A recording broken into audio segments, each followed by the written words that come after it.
Trent Jason from the Thunder Underground podcast here. Today we're going to talk about farewell tours. And are they really a thing? Do they really exist? Or are they just a name to sell tickets? Well, they're a thing, even if that thing is a name to sell tickets. It's a thing. Well, yeah, that's a good point. I didn't word that the way I wanted to. Well, I get the point. Again, that's why I'm here. I'm here for you. Thank you. Pick up that, Right. Pick up the slack. Yeah. I'm leaving everywhere. No, you're not. Just kidding. Well, directly behind us, you see Ozzy. He's currently on the No More Tours, too. Which, is a nice nod to the fact that it's the second time he's on his farewell tour. The first time was well over 25 years ago. Yes, it was. And, he's another one that you think, well, he's already done that once. But he's pretty up there in age, and obviously now he's starting to have health problems. Yeah, so I really believe this is really the final tour for him. Probably, and, we're supposed to see him at Oklahoma this year, and I hope that still happens. Yeah, as of now, currently, we're recording this at the end of February, beginning of March. That is his next scheduled date, I believe. Yeah, it's his very next one. Because so. he canceled everything in Australia and a couple other countries, continents, I guess. So I think that's legit on him. Mm-hmm. There's been others announced. We've got the Kiss End of the Road tour that's ongoing, and that I wouldn't be surprised if they're not done. But I also think, due to age, that they probably are. They'll probably do some one-off things here and there. If they don't, or as we've all guessed many times, it'll probably go on with members that aren't Gene or Paul. Yes, I think official Kiss members. I think that could happen. I also think that I don't know the way that band is. I get a sense that it's not really the end of the road or whatever, the final tour. You could see some one-offs. I definitely think they'll probably still do like a Kiss cruise every year or whatever. Yeah, that would. And that's fine, whatever. Yeah.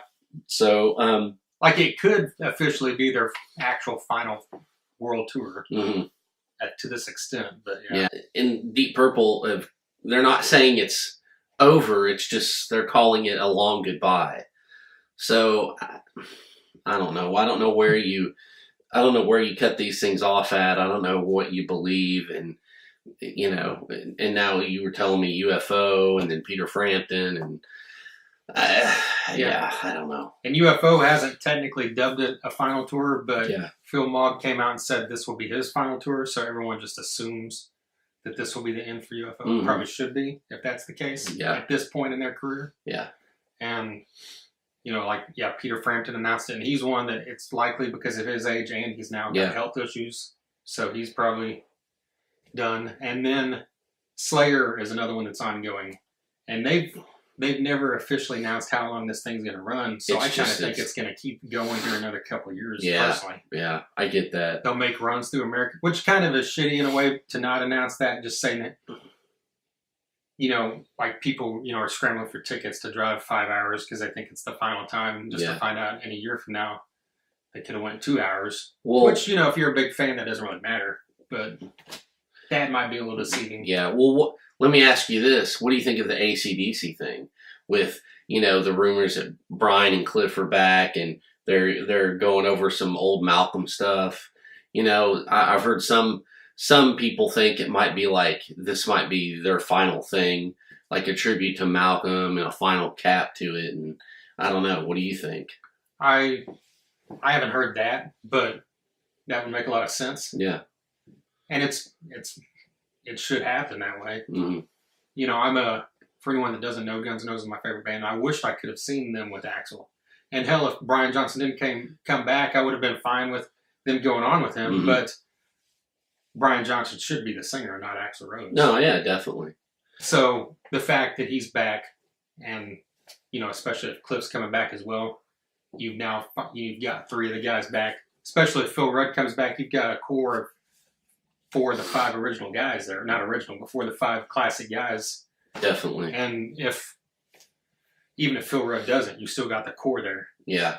It's almost like, and then you look at something like Van Halen, which they're just shrouded in mystery. Yeah. And maybe that's the way to do it, because they're at a point where, and the way they are is like, We don't know what they're going to do. Yeah. And we're not surprised if we never see him again, or we could see him again. We wouldn't be surprised if we see him with DLR and Wolfgang. We wouldn't be surprised if we see the 4 original members. We wouldn't be surprised if we saw Sammy Hagar at this point. Even though he says that ship has sailed. No. Same thing with this whole Skid Row debacle. They keep saying shit. He comes back and says shit. It's gonna happen one day. And I'm not saying I know that we're kind of getting off topic here, but I whatever. fully believe that as well. Yeah, I mean, whatever. So, anyways, so I don't know. We'll see. I still think you might see I wouldn't be surprised if you saw like 1 or 2 Black Sabbath shows here and there. Oh yeah, I figured that'll happen. Yeah, and I think, well, you mentioned Van Halen. There's a lot of rumors going on about a lot of rumors. A stadium, not even really a tour, just like it's like 10 dates or something this summer. Mm. Which especially if it's the 4 original members, they'll fill up those stadiums like that. Oh man, because in a heartbeat, they haven't played together, the 4 original guys, since the 1984 album. Yeah, and tour. Exactly. So, wow. Scorpions are another one that I kind of like what they did. They announced this is our final tour, and then they came out shortly after and said it's not like this is one short tour. It's going to be like 3 years. Yeah. And then like a year or 2 in it, they just said, no, we're just going to keep touring. Yeah, we like it. Yeah. The foreseeable future. Which I think that's what Slater's going to do. Yeah. I think isn't that what Priest did with Epitaph, I think? Like they were like, oh, this is, or something like that. Yeah. I think Priest did a similar deal. Are you cool with them going on as long as they can, even though it's just 2 of the core? I mean, you can say Scott Travis is a core guy now because he's been there since Painkiller, but you've really just got Rob Halford and Ian Hill. Yeah, from the classic days. I don't know. Having Glenn Tipton come out and still play some songs makes you feel like he wants it to go on. Right. So I don't know. I don't know how I feel about that. How do you feel about it? I've always been one. Of course, like anyone, you love original lineups. You love as many of those guys together as you can. But I've always been one that I'm cool with whatever's going on. Yeah. I like Great White without Jack Russell, even though I wish it was there. Yeah. And I like Jack Russell without Great White. It's just kind of like whatever. It would be cooler if these bands got back together, but I'll go see Sebastian Bach or I'll go see Skid Row. Yeah. Well, let me ask you, what do you think about, let's take some of the big bands, the big headliners that are getting up there, like Iron Maiden. Metallica, how much longer do bands like that have, that are... I think Metallica... Aerosmith, Jesus fuck, they're like 70. And there was a rumor like a year ago that they were going to do their final tour, but they've never confirmed that yet. But Metallica, I think, still has a ways to go. Yeah. If you think of bands like even Aerosmith or Priest or even someone like the Stones, Metallica still has at the least 15 years. Yeah, yeah. But they're in their mid-50s, I think. Yeah. I think 10 to 15 years. Yeah. Because that's a little bit different. It's a little harder music to... But I mean, you look at Priest. Yeah, well, and then, you look at Nigel Glockler from Saxon, who can still... play the shit out of his drums. Yeah. So, yeah, man. Yeah. I mean, Maiden is another story. They're like, you see them now and they're still at the top of their game. Yeah. They're still better than most anybody out there. Mm-hmm.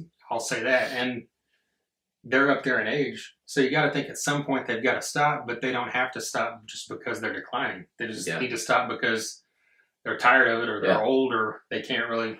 But I mean, you look at them and they still look like Steve Harris, Bruce Dickinson. Mm-hmm. These guys still look like they're in great shape. Yeah. As well for being late, what are they, mid-late 60s? I think they're all like in their 60s now. Mid-60s maybe? I think Bruce is actually a little younger. Right? Yeah, like I think early he 60s. Is. So I know they're, I'm 42 and they're in way better shape than my ass is. I mean, you look at Sammy Hagar and Doug Pinnick. Yeah, and they're 70. They're 70 and they look better than, us when we're fucking 40 or 30 or anything. Exactly. They look better than most people at 32. Yeah, it's insane, really. So, yeah, I don't know. There's our take on farewell shit. Yeah, that's what we think of it. Yeah. So, if this is your first time checking us out, right below here in the description is a link where you can subscribe to our podcast on SoundCloud and on iTunes. We're also most anywhere else you can find podcasts. Also below here, click the subscribe button so you can see more videos like this. We've got quite a few now. We're talking about random things. We've also got some of our podcast up. So there you go. We've got 200 plus episodes of the podcast for you to check out. We've had on guys like you just mentioned, Saxon. We've had on guys from Megadeth, Shinedown, Kiss, Corrosion and Conformity. A huge long list. So go there and check that out, and we'll see you soon.